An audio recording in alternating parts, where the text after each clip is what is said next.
Welcome to Rockstars, the podcast where high performance meets real life. I'm Brent Lang, joined by my wife, Jennifer Jones, and this is where we talk about rocks, rings, and everything in between. It's about chasing dreams and asking, why not me? And figuring out how to keep going when things get hard or hilarious. Sometimes it's just us talking curling, business, family, and parenting. Sometimes it's bigger conversations about success, pressure, and believing that anything is possible. We keep it honest, uplifting, and fun. We might even make you laugh. Because this is about the wins, the losses, and real life in between. Rocks, rings, real life. This is Rockstars.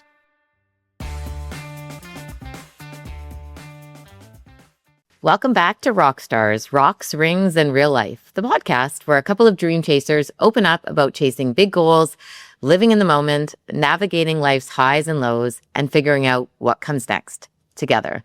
I'm Olympic champion Jennifer Jones, and as always, I'm joined by my husband and Olympian Brent Lang. Brent, what are we diving into on today's episode? Well, today I think we're going to talk a little bit about kids. Is that true? I think so. We've been asked a lot from a lot of different people, what do we think kids should be doing? Should they focus on one sport? Should they do many different sports? It's a question that comes up time and time again. So we thought we'd talk a little bit about how we feel the importance of sports are in kids' life and kind of our perspective. Yeah, I think we've both always agreed that we didn't care what sport our kids played, but we wanted them to be involved in some kind of sport. There's so many great lessons in sport, from teamwork, accountability, hard work pays off, all of those things that we talk about a lot on the podcast. So I think this one kind of made sense. But yeah, I think the biggest question is always, why do they have to be professional at 6 years old? Why do you have to do a sport 5 days a week at 6 years old? I don't think you do. And that's always been our philosophy, is we wanted the kids to try out a bunch of different sports and find the one that they loved. And I look at Skyla, who I put her in dance when she was little, and it was a mom and me dance class. She did not like it. Like, it was a struggle to get her there. And now she's in dance many years later and she loves it, right? So it was just a matter but she dictated it. She told us what she wanted to do. She found it, and now she loves going. But they got to try out a bunch of different sports and to see what they were passionate about. They did gymnastics, they do curling, they do dance, hockey. She did try hockey for a bit. She liked it for a while. She liked actually the practice more than she liked the games sometimes, which was kind of cool. She had some one-on-one lessons with a guy named Andy Z at the rink in Winnipeg, who was amazing. And she liked that more than going to the games, I think, just because she saw the most gains, right? Like, she saw the most improvements. And that, to me, is another thing with sport is, the harder you work at something, the more you listen, all those skills you're learning, those apply to everything in life.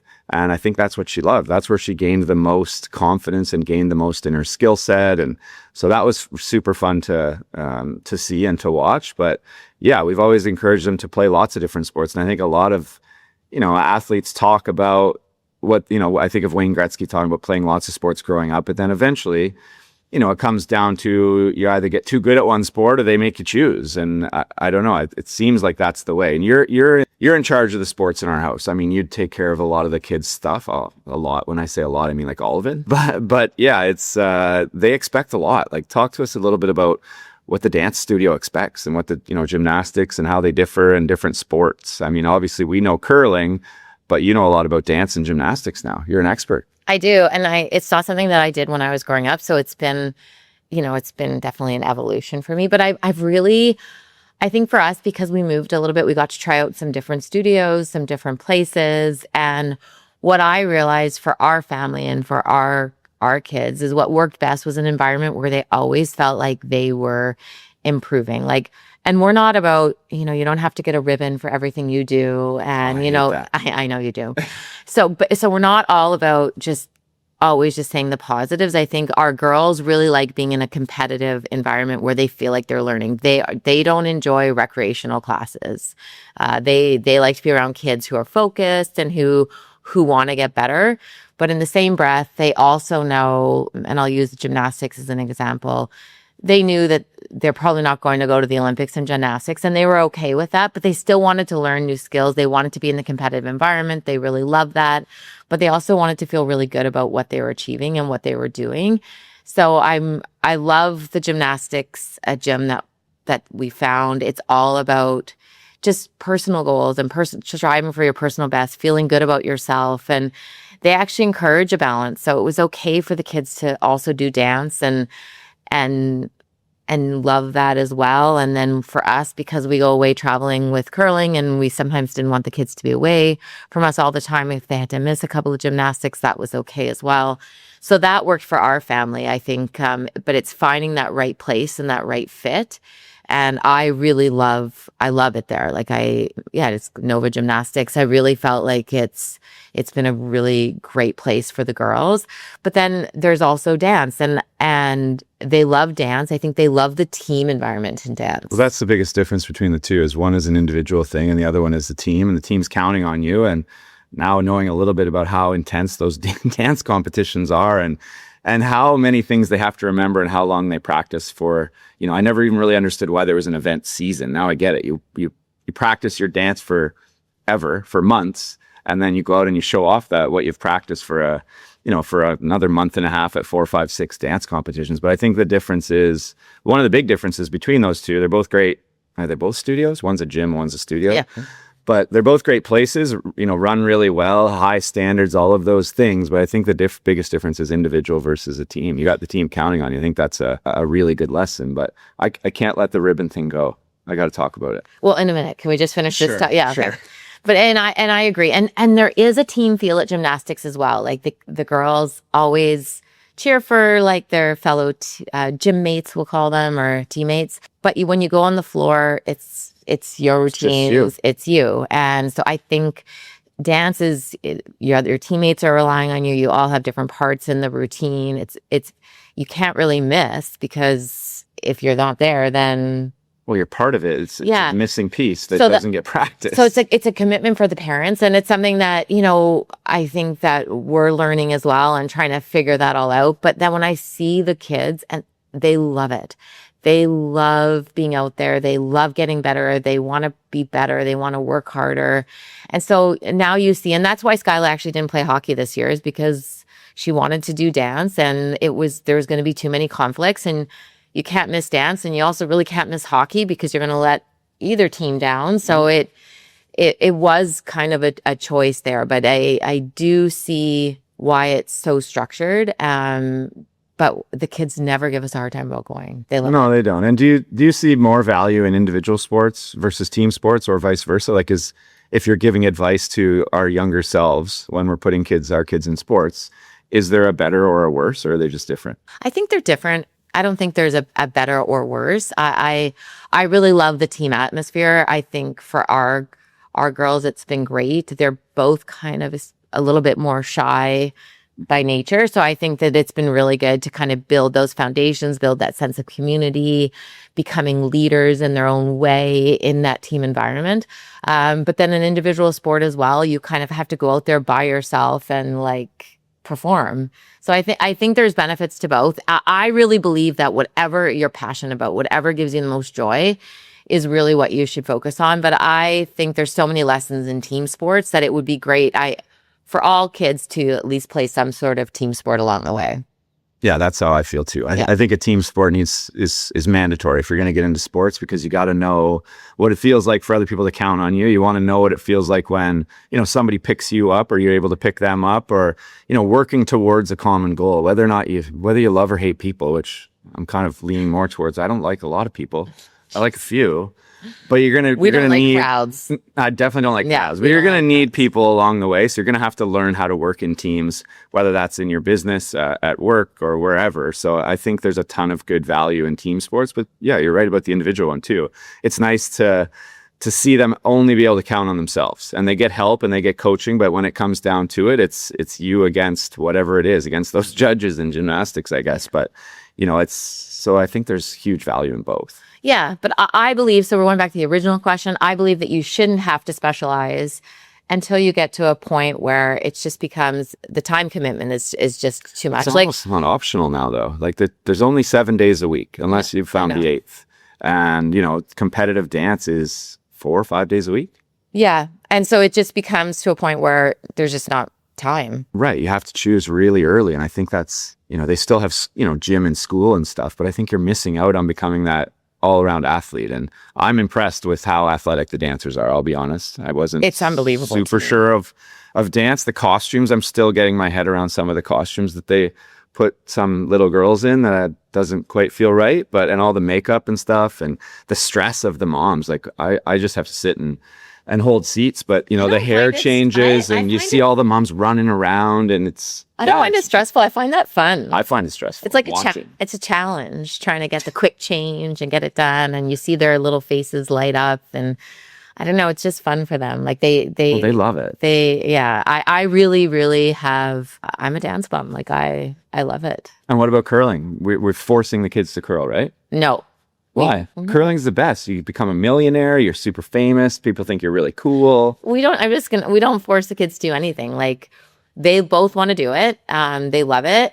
So, and we're very fortunate in that because we can kind of help the kids. We can take them out to practice. Because that's something that we know. Like I could not teach them anything in dance. Oh, I could. No. No.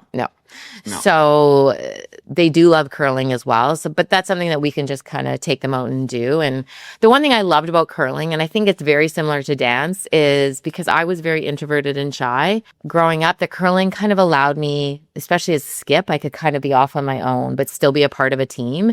And I think for dance as well, you still have your own little parts that you have to practice, but then you're still a part of a team. So there's that balance between having that space, but also being a part of a bigger team, which I think is great. And then you also have an opportunity to do a solo in dance. Oh, that's not up my alley, but Skyla's pretty excited that she might get to do one next year. Yeah. And then on the curling, I had somebody ask me, I don't know who it was even, but somebody asked me if Bella feels the pressure of being Jennifer Jones's daughter. And she's never talked to me about it. Have you ever talked to her about it? Yeah, I have actually. When we were in Winnipeg and we're at the St. Mattel Curling Club. I mean, it's pretty hard to not. It's hard to avoid. You're kind of everywhere in that club. Yeah. But I think she's just proud. I don't think she feels the pressure. And we've really, and I'm not trying to pat us on the back, but we've really tried to create this foundation where your best will always be good enough. Yeah. And I don't think she feels the pressure to be like, I don't know, a certain standard. Like the best ever? I just think I think she's very self-motivated. Like she wants to go out there and she wants to be her best at everything she does, but her best is good enough for her and for us. Mm-hmm. But so I don't think she's ever felt the pressure. I think she feels pride. We'll go to curling events and I'm watching her and then I'm taking pictures after. And I think she likes that. No, I think she does. I saw it from the other side. I grew up curling against the Wernick boys. Oh, right. And Darren and Ryan. And yeah, I mean, they got a lot of attention. Like people were always, oh, that's Ed Wernick's kids. And Ryan was really good really early. Not that Darren wasn't, but he got a ton of attention. Like he was pretty good at 13, 14, 15. But yeah, it's interesting to see from obviously the other side now. But somebody asked me that and I didn't really know what to say. I just said, well, if she is nervous about it, she handles it extremely well. Bella's really well put together. Like she can handle a lot or she's really good at pretending like she can because I've never seen her really. She doesn't get very stressed and she does take on a lot. Yeah. Kind of like her mom. Yeah. I think she is just, I don't know, proud of herself. Like she's very realistic and I don't know. I know now we can talk about those. I feel like we can go back to that, but I think there's more pressure on us. Like if we can't make her good at curling, how stupid are we? Like, or we just like, I think we know a little bit. No, we do. It's just a question of how much time. And like now that we're retired, we can put a little bit more more time into curling and helping and being out on the ice. So that does make it a little bit easier in terms of being there. And I do love doing that. And I love, Skyla came out the other day as well. And like, she's got a really good slide. Yeah, she hasn't really been super interested in it. But then all of a sudden she was throwing some rocks and she's like, yeah, I want to be on Bella's team. Yeah. So there's a bit of an age gap, but who knows? She did really, really enjoy it. But yeah, let me get back to the ribbons now. Well, I was just going to say, because with Bella, again, even with dance, so at some of the dance competitions, you get medals, you get whatever, and you get ribbons. And I find it interesting because, like, looking at the two girls, Skyla loves getting the ribbons. She sure does. Yeah. Bella's more about, no, I thought we did our best. Like, it's just kind of a different perspective. And Bella's always been like that. No, Bella's always been like that. Yeah. But no, the ribbons. So handing out the participation ribbons. You like it? No. Or everybody, no scores or something, or everybody wins. And it's like, when did we decide we're so afraid of failure? Well, it's not even failure. Failure is not a bad word. Failure is imperative to process, to progress, to growth. Well, I always like to call it learnings, but That's the same thing. Yeah, No, I that's know. what I mean. Failure doesn't have to be a negative thing. It's, you speak to a lot of successful people and they'll say, if you haven't failed, you've only failed if you failed to learn. That's what John Dunn, one of my coaches, said all the time. And it's the best way to learn. If you fall down, you've learned, okay, what made me fall down? Maybe I shouldn't do that again.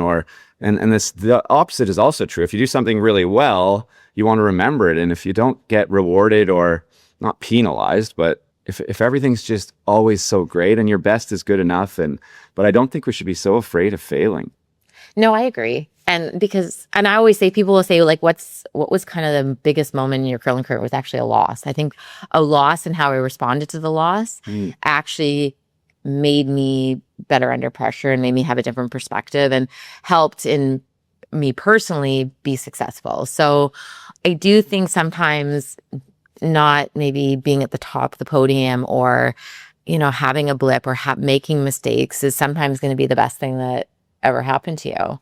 Well, I don't think, and maybe I'm crazy, I don't think our kids are going to go through life without ever doing something wrong or ever not getting the job or the promotion or whatever it happens to be. So if we're raising them as a snowflake and protecting them from everything and they never have to deal with something disappointing, when they hit the real world, we've set them up for failure. But that's always one of the things that we always said we liked about sports and why you want your kids to be in sports is because often, maybe this is going to be controversial, but like only one team can win if you're playing like a game, right? Or that's how sports work. Right.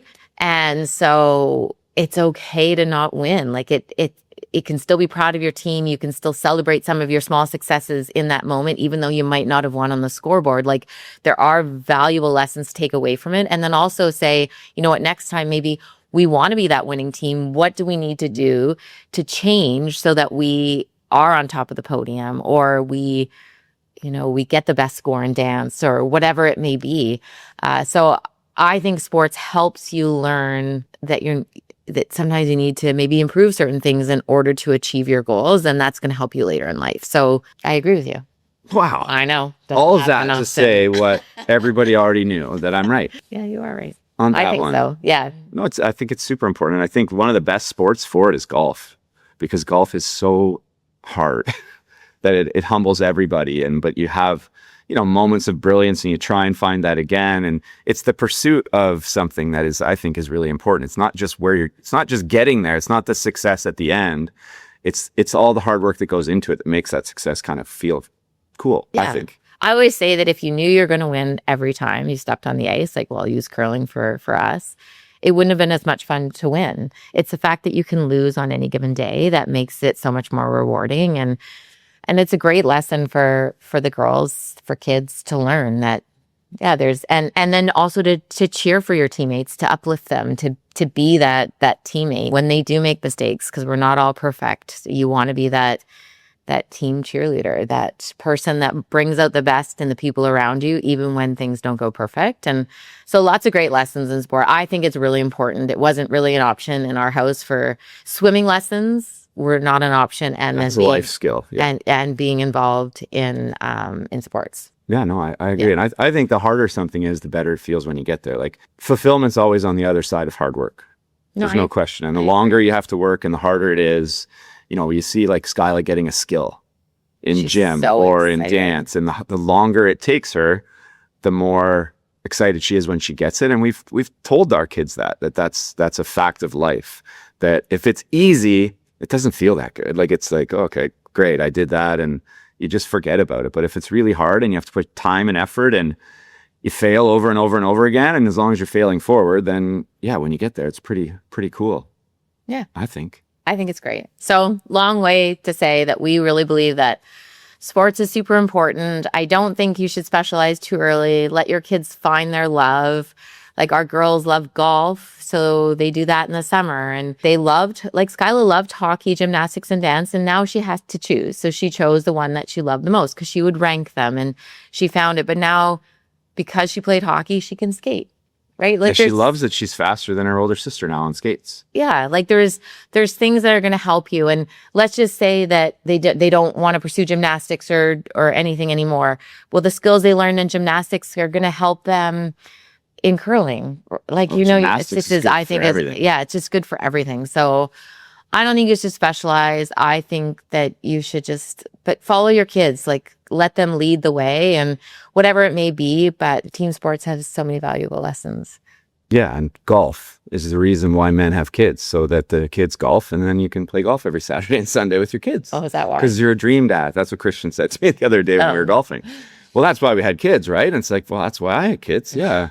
You want some golf buddies? Jeez Louise. I'm kidding, obviously. Well, anyway, so that kind of wraps that up. And we wanted to answer a couple of questions as well in this episode. We've been getting a few questions. Again, it's kind of related to sports. So we thought we'd kind of keep it on a sports, just general. One of the questions we received, or was more feedback actually, wasn't really a question, but maybe was they're watching Rock League and trying to follow along. And they couldn't really follow along because the commentators were talking. They speak in curling. It's speaking curling. And I thought it was a really interesting analogy and probably right as you're trying to get new viewers to watch the game. Like, we talk about making a run back double or the hog line or I don't know, some of the sweeping techniques.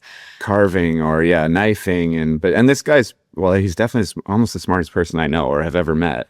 So he watches a lot of sports, but yeah, it was a really eye-opening thing. And I said to him, well, if I was in the booth, it would have been a lot better, obviously, but I wasn't. So I don't know what those hacks were in there doing. What were you doing in there? I don't know.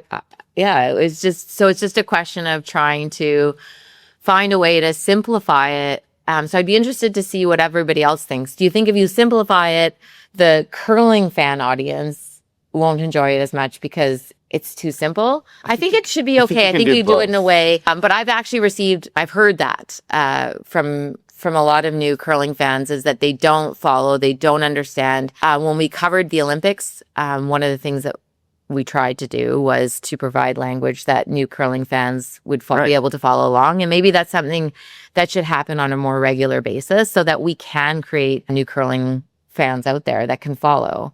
And like sometimes when you watch hockey, we were watching and they're trying to draw on this whiteboard and like for all the players. Gymnastics going nuts on the whiteboard. Yeah. And you couldn't even really follow. So I think it's true in almost every sport. You look at football, which is one of the most complicated games with so many rules. And I grew up watching it, so I understand the rules. But if you don't, it's hard to actually learn by just watching on TV. You got to watch with somebody that knows it. And it's different. Like people have said to me all the time, friends, when we go to watch a curling game or family or whoever, it's so different watching a curling game sitting beside you because you can explain everything. And I think it's almost needs to be one person's role on the broadcast team that, hey, I'm the curling 101 guy. So every end I'm going to ask a question, and Vic Rauter was really good at it. Ask a question that a regular new curling fan might ask instead of Jennifer Jones watching or somebody who's watched curling for their entire life. But it was a really interesting point, and it needs addressed. Like we need to do something about it, I think, as a sport. Well, I think so. If you're trying to grow the sport, you need to create more fans.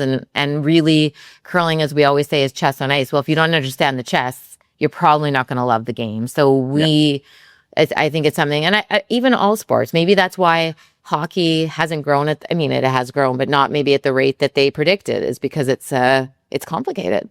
Can be. Yeah. Yeah.